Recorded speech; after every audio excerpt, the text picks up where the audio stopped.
Yo guys, welcome back to the channel. So today I am going to show you how to check and top up the brake fluid in a 1991 to 1999 Toyota Estima, Previa or Lucida.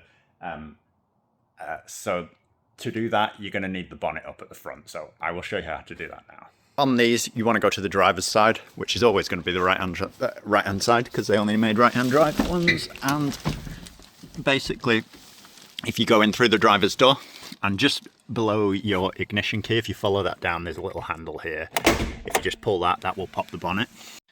And then once the bonnet is popped, if you just look below the badge and slightly to the right, there's a little handle here that basically pushes up. And then once you push that up, you can lift the bonnet up. And then the bonnet stay is clipped up under the bonnet.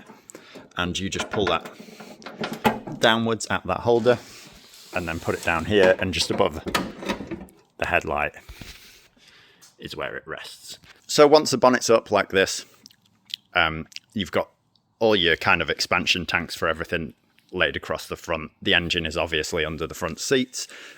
So your brake fluid reservoir is this one here. And basically it's just a rubber cover on the top. So this pulls off.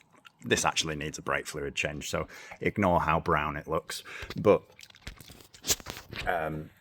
yeah, this is your brake fluid reservoir. This is your minimum mark. That's your maximum mark, obviously.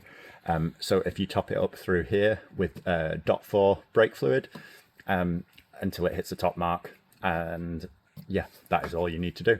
So that is how you check and top up the brake fluid on a Toyota Estima or Previa.